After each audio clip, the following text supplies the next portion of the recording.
नमस्कार दोस्तों, स्वागत है आपका अपने YouTube channel Shri Ram maths पर। तो देखिए, आज हम कंप्यूटर से रिलेटेड यहाँ पर 52 इम्पोर्टेंट क्वेश्चंस करेंगे जो किसी न किसी एग्ज़ाम में पूछे गए हैं। तो अभी तक आपने चैनल को सब्सक्राइब नहीं किया है तो प्लीज़ चैनल को सब्सक्राइब कर लें और उसके जो बगल में बेल आइकन है उसको ज़रूर प्रेस कर लें ताकि जब भी कोई नया अपडेट आए तो उसका नोटिफिकेशन आपको मिल सके। तो चलिए स्टार्ट करते हैं। तो देखिए, पहला क्वेश्चन है कि दो एप्लीकेशन के बीच स्विच करने के लिए हमें क्या दबाना चाहिए। तो अल्ट प्लस टैब का हम यूज़ करते हैं। तो ए ऑप्शन इसका यहाँ पर राइट आंसर हो जाएगा कि यदि दो एप्लीकेशन के बीच हमें स्विच करना है तो हम अल्ट प्लस टैब का यूज करते हैं। नेक्स्ट क्वेश्चन देखिए, कंट्रोल प्लस एक्स का उपयोग के लिए किया जाता है। तो देखिए, जो कंट्रोल प्लस एक्स का जो उपयोग है वो चयनित आइटम को कट करने के लिए किया जाता है। तो सी ऑप्शन इसका यहाँ पर राइट आंसर हो जाएगा कि चयनित आइटम को कट करने के लिए कंट्रोल प्लस एक्स का यूज हम करते हैं। नेक्स्ट क्वेश्चन देखिए, एक्सेल में रो और कॉलम के मेल को क्या कहते हैं। तो रो और कॉलम के मेल को सेल कहते हैं। तो सी ऑप्शन जो है इसका यहाँ पर राइट आंसर हो जाएगा कि एक्सेल में रो और कॉलम के मेल को सेल कहते हैं। नेक्स्ट क्वेश्चन देखिए, control plus Alt plus delete का उपयोग किस हेतु किया जाता है। तो कंप्यूटर को रीबूट करने के लिए control plus Alt plus delete का उपयोग करते हैं। तो ए ऑप्शन इसका यहाँ पर राइट आंसर हो जाएगा, कंप्यूटर को रीबूट करने के लिए। नेक्स्ट क्वेश्चन,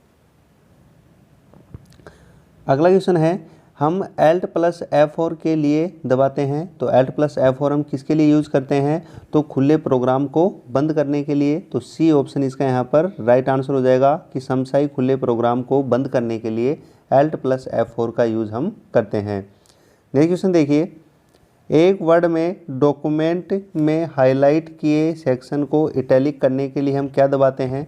तो कंट्रोल प्लस आई का यूज़ करते हैं। तो ए ऑप्शन इसका यहाँ पर राइट आंसर हो जाएगा कि हाईलाइट किए गए सेक्शन को इटैलिक करने के लिए कंट्रोल प्लस आई का यूज किया जाता है।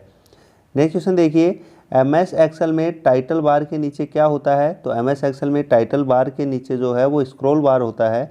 तो डी ऑप्शन इसका यहाँ पर राइट आंसर होगा कि टाइटल बार के जस्ट नीचे जो बार होता है वो स्क्रॉल बार होता है, किसमें, MS एक्सेल में। नेक्स्ट क्वेश्चन देखिए, एक सिस्टम सॉफ्टवेयर आंतरिक कंप्यूटर प्रक्रियाओं को कंट्रोल करता है। कि जो सिस्टम सॉफ्टवेयर होता है वो कंप्यूटर की जो इंटरनल प्रोसेस होती हैं उनको कंट्रोल करता है। तो आठवें का ए ऑप्शन जो है वो राइट आंसर हो जाएगा, आंतरिक कंप्यूटर प्रक्रियाओं को कंट्रोल करता है कौन, सिस्टम सॉफ्टवेयर। नेक्स्ट क्वेश्चन देखिए, वर्ड में प्रिंट प्रीव्यू किस मेन्यू के अंदर पाया जाता है। तो जो प्रिंट प्रीव्यू है वो फाइल मेन्यू के अंदर पाया जाता है।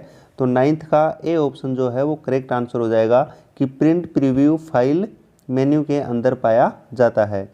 नेक्स्ट क्वेश्चन देखिए, फाइल फोल्डर का बदलने के लिए F2 की का प्रयोग किया जाता है। तो फाइल फोल्डर का नाम बदलने के लिए F2 की का प्रयोग किया जाता है। तो 10वें का आंसर हो जाएगा सी राइट आंसर। नेक्स्ट देखिए, किसी शब्द पर माउस से डबल क्लिक करने से जो संपूर्ण शब्द जो है वो सिलेक्ट हो जाता है। तो 11th में बी ऑप्शन राइट आंसर हो जाएगा क्योंकि किसी शब्द पर माउस से डबल क्लिक करने से जो पूरा का पूरा शब्द है वो सिलेक्ट हो जाता है। तो बी ऑप्शन इसका यहाँ पर राइट आंसर हो जाएगा। नेक्स्ट क्वेश्चन देखिए, शिफ्ट प्लस डिलीट दबाना।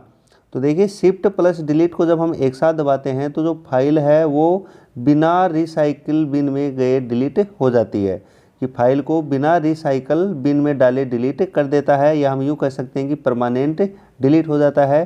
तो 12वें में सी ऑप्शन जो है वो इसका राइट आंसर हो जाएगा कि फाइल को बिना रिसाइकल बिन में डाले डिलीट कर देता है शिफ्ट प्लस डिलीट दबाने से। तो चलिए नेक्स्ट क्वेश्चन देखते हैं। नेक्स्ट क्वेश्चन है, निम्न में से किसकी मदद से ग्राफिक आउटपुट उत्पादित किया जा सकता है। तो प्लॉटर की मदद से ग्राफिक प्रिंट किए जाते हैं। तो ए ऑप्शन जो है इसका यहाँ पर राइट आंसर हो जाएगा। नेक्स्ट क्वेश्चन है कि किसी वर्तमान डॉक्यूमेंट को खोलने के लिए क्या दबाना चाहिए। तो कंट्रोल प्लस ओ का यूज़ हम करते हैं। तो बी ऑप्शन जो है इसका यहाँ पर राइट आंसर हो जाएगा। अगला क्वेश्चन देखिए, ड्रॉप कैप ऑप्शन किस में पाया जाता है। तो ड्रॉप कैप ऑप्शन जो है वो फॉर्मेट मेन्यू में पाया जाता है। तो बी ऑप्शन इसका यहाँ पर राइट आंसर हो जाएगा, फॉर्मेट ऑप्शन। नेक्स्ट देखिए, निम्न में से कौन सा पैकेज प्रिंटिंग प्रेस के कंपोजिशन में प्रयोग किया जाता है। तो जो पेज मेकर है उसका यूज प्रिंटिंग प्रेस में किया जाता है, तो सी ऑप्शन जो है इसका यहाँ पर राइट आंसर हो जाएगा।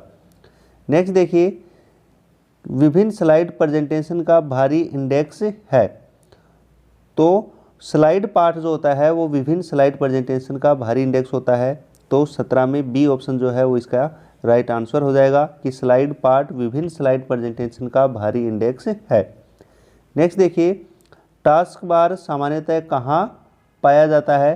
तो जो टास्क बार है वो स्क्रीन में सबसे नीचे पाया जाता है, तो 18 में ए ऑप्शन जो है वो इसका राइट आंसर हो जाएगा कि स्क्रीन में जो सबसे नीचे है वहाँ टास्क बार सामान्यतः पाया जाता है। अगला है, टेक्स्ट को 2 बार रेखांकित करने के लिए किसका प्रयोग किया जाता है।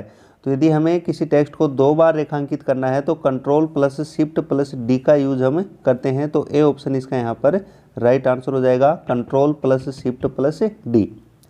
नेक्स्ट देखिए, चार्ट विजार्ड का प्रयोग करते हुए कोई भी आसानी एवं जल्दी से बदला जा सकता है।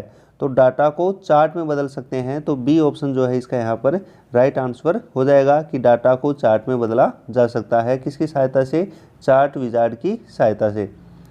नेक्स्ट क्वेश्चन देखिए, निम्न में से कीबोर्ड कमांड डॉक्यूमेंट को प्रिंट करने के लिए की यूज में ली जाती है। तो कंट्रोल पी का जो यूज है वो हम किसी डॉक्यूमेंट को प्रिंट करने के लिए यूज में लेते हैं, तो ए ऑप्शन इसका यहाँ पर राइट आंसर हो जाएगा। अगला देखिए, एक्सेल को ये बताने के लिए कि हम सेल में एक फॉर्मूला उपयोग कर रहे हैं, यूजर को एक ऑपरेटर से लिखने की शुरुआत करनी चाहिए। तो यदि एक्सेल में हम कोई भी फॉर्मूला लगा रहे हैं तो उसकी शुरुआत जो है वो इक्वल के साइन से होती है, तो सी ऑप्शन इसका यहाँ पर राइट आंसर हो जाएगा। अगला क्वेश्चन देखिए, चित्र को सम्मिलित करने के लिए डाटा टाइप किस प्रकार का होना चाहिए या किस टाइप का होना चाहिए। तो OLE टाइप का होना चाहिए, तो ए ऑप्शन जो है इसका यहाँ पर राइट आंसर हो जाएगा। अगला क्वेश्चन देखिए, रिसाइकल बिन का फ़ायदा यह है कि जो रिसाइकल बिन है उसका फ़ायदा क्या होता है कि हम डिलीट की हुई फाइलों को भी रिस्टोर कर सकते हैं, तो ए ऑप्शन इसका यहाँ पर राइट आंसर हो जाएगा कि हम डिलीट की हुई फाइलों को रिस्टोर कर सकते हैं। नेक्स्ट क्वेश्चन देखिए, कट कॉपी और पेस्ट करने के लिए कौन से मेन्यू का चयन किया जाता है। तो कट कॉपी और पेस्ट के लिए जो है वो एडिट मेन्यू का यूज़ किया जाता है, तो डी ऑप्शन इसका यहाँ पर राइट आंसर हो जाएगा कि एडिट मेन्यू का यूज़ हम करते हैं। नेक्स्ट देखिए, निम्न में से कौन सा एक वेब ब्राउज़र है। तो देखिए, जो IE8 है वो एक वेब ब्राउज़र का एग्जाम्पल है, तो डी ऑप्शन इसका यहाँ पर राइट आंसर हो जाएगा, IE8। नेक्स्ट देखिए, एक मोबाइल SMS में क्या नहीं हो सकता। तो एक मोबाइल SMS में वीडियो नहीं हो सकता है, तो डी ऑप्शन इसका यहाँ पर राइट आंसर हो जाएगा, वीडियो। नेक्स्ट क्वेश्चन देखिए, मोबाइल के लिए ग्लोबल सिस्टम किसका उपयोग करता है। तो नैरो बैंड TDMA का यूज़ किया जाता है, तो बी ऑप्शन इसका यहाँ पर राइट आंसर होगा कि मोबाइल्स के लिए ग्लोबल सिस्टम जो है वो नैरो बैंड TDMA का यूज़ करता है। नेक्स्ट क्वेश्चन देखिए, निम्न में से कौन सा कथन HTML के लिए गलत है। तो पहला है कि यह एक वर्ड प्रोसेसिंग टूल नहीं है, तो बिल्कुल सही है ये। तो टैग सीमेंटिंग फिक्स करते हैं, तो बिल्कुल सही है कि जो HTML है वो हाइपरलिंक बनाने के लिए काम में लिया जाता है इसको, तो टैग सीमेंटिंग फिक्स करते हैं, बिल्कुल सही है। टैग सेट फिक्स करते हैं, ये भी बिल्कुल सही है। यह एक प्रोग्रामिंग भाषा है, तो ये गलत है कि जो HTML है वो एक प्रोग्रामिंग लैंग्वेज नहीं है, तो डी ऑप्शन इसका यहाँ पर राइट आंसर हो जाएगा कि HTML जो है वो एक प्रोग्रामिंग भाषा नहीं है, जबकि ये बोल रहा है कि यह एक प्रोग्रामिंग भाषा है, तो ये गलत हो जाएगा यहाँ पर। नेक्स्ट क्वेश्चन देखिए, वेब डॉक्यूमेंट किस में लिखे जाते हैं। तो जो वेब डॉक्यूमेंट है वो किस में लिखे जाते हैं। तो HTML में लिखे जाते हैं, तो ए ऑप्शन जो है इसका यहाँ पर राइट आंसर हो जाएगा। नेक्स्ट क्वेश्चन देखिए, HTML भाषा के द्वारा वेब पेज पर हाइपरलिंक करने के लिए किस टैग का प्रयोग किया जाता है। तो AHREF, तो ए ऑप्शन जो है इसका यहाँ पर राइट आंसर हो जाएगा। नेक्स्ट क्वेश्चन देखिए, ईमेल अकाउंट से बाहर आने के लिए निम्न में से किसका प्रयोग किया जाता है। तो साइन आउट का यूज़ हम करेंगे, तो बी ऑप्शन जो है इसका यहाँ पर राइट आंसर हो जाएगा। यदि अकाउंट के अंदर जाना है तो हम साइन इन करते हैं और बाहर आना है तो साइन आउट का यूज़ हम करेंगे। नेक्स्ट देखिए, .org नामक डोमेन आईडी का प्रयोग निम्न में से किसके लिए किया जाता है? तो जो गैर सरकारी संगठन होते हैं, एनजीओस होते हैं, उनके द्वारा इसका यूज किया जाता है। तो सी ऑप्शन इसका यहाँ पर राइट आंसर होगा कि गैर सरकारी संगठन। नेक्स्ट देखिए, निम्न में से कौन सा प्रोटोकॉल ईमेल द्वारा भेजे गए मैसेज के बारे में जानकारी प्रदान करता है? तो SMTP। तो डी ऑप्शन इसका यहाँ पर राइट आंसर हो जाएगा कि SMTP जो है वो ईमेल द्वारा भेजे गए मैसेज के बारे में जानकारी प्रदान करता है। नेक्स्ट क्वेश्चन है, अत्यधिक रूप से वाणिज्य में प्रयोग की जाने वाली प्रोग्रामिंग भाषा कौन सी है? तो कोबोल होती है। तो बी ऑप्शन जो है वो इसका यहाँ पर राइट आंसर हो जाएगा, कोबोल। नेक्स्ट क्वेश्चन देखिए, TCP सोर्स कंप्यूटर पर मैसेज को पैकेट में विभाजित करने के जिम्मेदार हैं, जबकि IP के लिए जिम्मेदार कौन है? तो डेस्टिनेशन कंप्यूटर का एड्रेस रखने के लिए जिम्मेदार है कौन? IP address. तो सी ऑप्शन इसका यहाँ पर राइट आंसर हो जाएगा कि डेस्टिनेशन कंप्यूटर का एड्रेस रखने के लिए जो है वो IP एड्रेस जो है वो जिम्मेदार होता है। नेक्स्ट क्वेश्चन देखिए, 192.6.200.123 ये क्या है? तो ये एक IP एड्रेस है। तो बी ऑप्शन इसका यहाँ पर राइट आंसर हो जाएगा। नेक्स्ट क्वेश्चन देखिए, टेली कम्युनिकेशन यंत्र का एक उदाहरण है। तो जो मोडेम है वो टेली कम्युनिकेशन यंत्र का एक उदाहरण है। तो सी ऑप्शन इसका यहाँ पर राइट आंसर हो जाएगा। मोडेम की जो फुल फॉर्म है वो मॉड्यूलेटर डीमॉड्यूलेटर होती है। नेक्स्ट क्वेश्चन देखिए, दर्शिका सॉफ्टवेयर प्रोग्राम के इस्तेमाल को बताती है। तो जो यूजर दर्शिका होती है वो सॉफ्टवेयर प्रोग्राम के इस्तेमाल को हमें बताती है। तो डी ऑप्शन इसका यहाँ पर राइट आंसर हो जाएगा। नेक्स्ट क्वेश्चन देखिए, निम्न में से राउटर संबंधी गलत कथन क्या है? तो देखिए, जो राउटर है यह लॉजिकल पते का उपयोग करता है। तो बिल्कुल सही है। यह विभिन्न प्रोटोकॉल को हैंडल करता है। तो यह भी बिल्कुल सही है। यह इथरनेट को मेन फ्रेम से जोड़ता है। यह भी बिल्कुल सही है। यह फिजिकल एड्रेस का उपयोग करता है। तो ये यहाँ पर गलत है। तो राउटर संबंधी गलत कथन कौन सा हो जाएगा कि यह फिजिकल एड्रेस का प्रयोग करता है। तो डी ऑप्शन इसका यहाँ पर राइट आंसर होगा। नेक्स्ट देखिए, विभिन्न प्रकार के नेटवर्क को जोड़ने वाला यंत्र क्या कहलाता है? तो विभिन्न प्रकार के नेटवर्क को जोड़ने वाला जो यंत्र है वो गेटवे कहलाता है। तो सी ऑप्शन इसका यहाँ पर राइट आंसर हो जाएगा, गेटवे। नेक्स्ट क्वेश्चन देखिए, जंक ईमेल का अन्य नाम क्या है? तो जंक ईमेल का अन्य नाम जो है वो स्पैम होता है। तो ए ऑप्शन इसका यहाँ पर राइट आंसर हो जाएगा। अगला क्वेश्चन है, वे संदेश जो किसी विशिष्ट वेबसाइट पर यूजर की गतिविधियों की जानकारी रखते हैं उन्हें हम क्या कहते हैं? तो कुकीज़ कहते हैं। तो सी ऑप्शन जो है इसका यहाँ पर राइट आंसर हो जाएगा, कुकीज़। नेक्स्ट देखिए, एक ईमेल अटैचमेंट होता है। तो जो ईमेल अटैचमेंट होता है वो क्या होता है? ईमेल के साथ भेजा हुआ एक अलग डॉक्यूमेंट जो है उसे हम ईमेल अटैचमेंट कहते हैं। तो बी ऑप्शन इसका यहाँ पर राइट आंसर हो जाएगा, ईमेल के साथ भेजा हुआ एक अलग डॉक्यूमेंट। नेक्स्ट देखिए, NIC उत्पाद हर NIC कार्ड को एक विशिष्ट फिजिकल पता प्रदान करता है और यह पता जो है वो क्या कहलाता है? तो इस पते को हम मैक एड्रेस कहते हैं। तो बी ऑप्शन इसका यहाँ पर राइट आंसर हो जाएगा, मैक एड्रेस।